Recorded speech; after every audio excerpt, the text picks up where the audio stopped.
Olá pessoal, sou a professora Jusilene, estamos aqui novamente para mais uma aula de ciência, tá? Nesse canal Juazeiro, Cidade Educadora, Aula em Rede. E o tema da aula de hoje é sistema digestório, tá? A gente viu que o organismo, né, dos seres vivos, ele é formado por sistemas, né? Então tem aí o sistema vascular, o sistema nervoso, tá? E hoje nós vamos falar sobre o digestório, tá certo? Bom, sistema digestório é o sistema do corpo humano responsável por garantir o processo de alimento que ingerimos, promovendo a absorção dos nutrientes nele contido e a eliminação do material que não será utilizado, tá? Então, o sistema digestório, ele basicamente quebrar, né, esse alimento, a gente vai ingerir esse alimento e através das transformações químicas ocorridas no organismo, esse alimento vai ser quebrado em moléculas cada vez menores para que o organismo possa absorver, tá, todos os nutrientes necessários, né, para o ser vivo, para alimentar, para dar energia aos seres vivos, tá certo? Bom, eu coloquei aqui a imagem, né, aí de um pequeno lanche, né? Veja um cachorro quente, tá? E aí nós vamos fazer uma viagenzinha, tá? Esse cachorro quente a gente vai mostrar aqui o que acontece com ele quando se come, né, qualquer coisa, no caso o cachorro quente, e o caminho que ele vai percorrer, ok? Então vamos lá. Os órgãos que compõem o sistema digestório, né, é a boca, faringe, esôfago, intestino delgado, intestino grosso, algumas glândulas, né, glândulas salivares, também o fígado e o pâncreas, tá?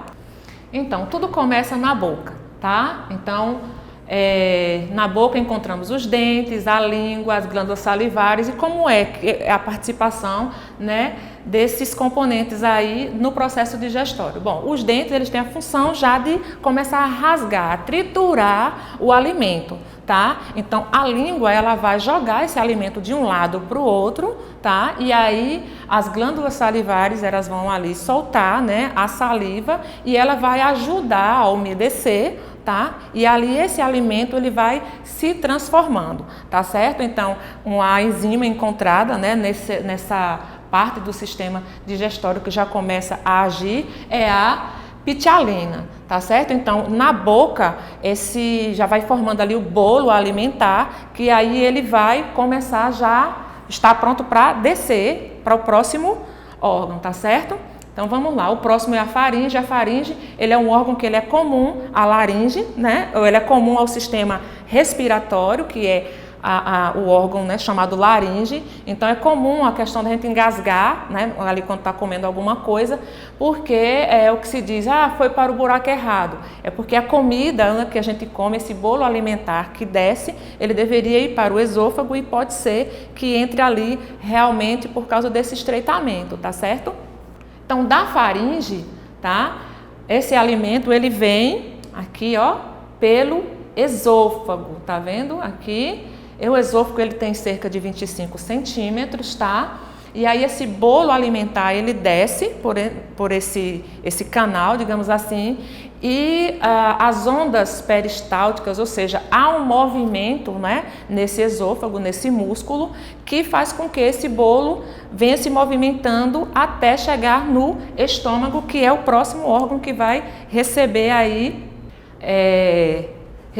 o bolo alimentar, tá? Então, lá quando chega no estômago, esse bolo alimentar, ele vai ali sofrer a ação do suco gástrico, tá? Que aí ele ativa, né, a enzima, pepsina, e aí há uma transformação do bolo alimentar em quimo, tá? E aí daí do estômago ele vai descer para o próximo órgão, que é o intestino delgado, tá?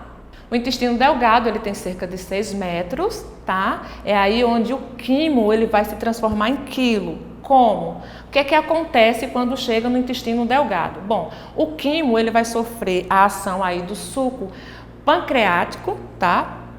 Produzido pelo pâncreas, tá certo? Ele vai receber também a ação da bile, tá? Que a bile, ela é produzida no fígado, tá? e ela vai receber também a ação do suco intestinal, produzido pelo próprio intestino ali com várias enzimas que vão transformar, né, ainda mais esse alimento, vai quebrar ainda mais para facilitar a absorção, né, pelo corpo, tá certo? Então, esse quimo no intestino delgado, ele vai se transformar em quilo, tá? Então, quando ele se transforma aqui em quilo, aí já no intestino, indo para o intestino grosso, que tem cerca de 1,5 metro, o que é que vai acontecer lá? Lá vai acontecer também a absorção, tá? De quais materiais? Da água, dos sais minerais, tá certo? Então, aqui no intestino delgado, a maior parte, né, de todo essa digestão, ela acontece ali, no intestino delgado, tá certo? Então, quando ela vai para o intestino grosso, tá? Lá, após a absorção da água, dos sais minerais, ali também é formado, né, ali a massa que chamamos de fezes, tá certo? Essa fezes é aquilo que não vai ser aproveitado pelo corpo, né, que já foi absorvido da comida lá que a gente, né, ingeriu, e aí o corpo vai expelir, tá? Mas ele só vai expelir depois de absorver tudo que o corpo necessita para sobreviver. Então, no ânus vai acontecer aí a eliminação dessas fezes, tá certo? Bom, aí vocês viram aí o caminho que faz, né, um simples lanche, né, ou qualquer outra comida, por isso que a gente tem que ter um cuidadozinho com o que a gente ingere, né, para não dar muito trabalho para o nosso sistema digestório e também se alimentar de alimento que venha trazer nutrientes suficientes, tá, para garantir aí a nossa energia, tá? Então vamos testar nosso conhecimento. Então você vai, né, ver aqui são 2 questões apenas, tá? E aí você vai responder, deixar sua resposta aí no portal, ok? A segunda pergunta, vocês vão preencher aqui, ó, onde está faltando aqui na boca, tá? Diz assim, a pergunta com relação ao sistema digestório, descreva com suas palavras o que acontece na boca e no estômago e no intestino delgado durante o processo de digestão, né? Então, foi colocado aí os outros órgãos, o que é que acontece, né, em cada órgão, qual é a contribuição dele no sistema, nesse processo de digestão. E aí ficou a boca, o intestino delgado e o estômago, tá? Então você volta lá à aula, pode pausar e ver, né, o que é que acontece dentro desses órgãos, ok? Então até a próxima aula.